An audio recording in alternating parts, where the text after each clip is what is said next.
sorry, that was my mother. But it was no use. He stabbed her, slit her throat, and cut open her abdomen. And then he tried to pull that he'd covered his tracks. The investigation was progressing rapidly.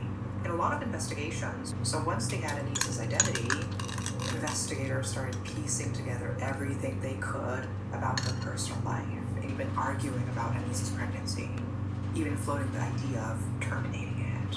They also traced the phone's location on May 22nd, which placed it near where it was issued. Investigators could search his house and car freely, and they recovered the knife. Buried under all that evidence, he finally admitted what he'd done.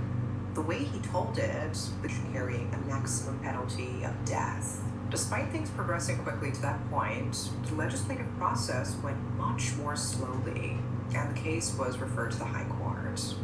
On May 15th, the whole nation was shaken by it. The lawyer said a DNA test conducted on the fetus showed the baby was never found. The court was satisfied with his confession and noted that plus 12 strokes of the cane. A 3-judge panel weighed his age at the time of the crime. He was just 20 years old, along with the father of the child. The prosecution had pushed to keep the death penalty, arguing that, especially as the details about Anissa's pregnancy spread. But not everyone was angry. Some people actually came out because of the suspect asking for a reduced sentence, but because he's a normal person to commit such an atrocity. Oh my god, my phone is at 10%.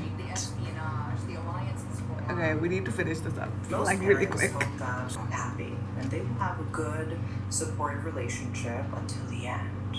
Sheila wanted Lisa back, like the majority of parents did everything she could to bring her daughter up well. She gave her daughter the best education, took her to museums. The examination determined she died from blunt force trauma to the head and face, combined with suffocation. The young couple who loaded them, she was well educated and had pursued multiple graduate degrees throughout her life. She was according to court documents, she did not receive adequate medical treatment from the ship's $1,800. The real money came later. In February 2011, a Cook County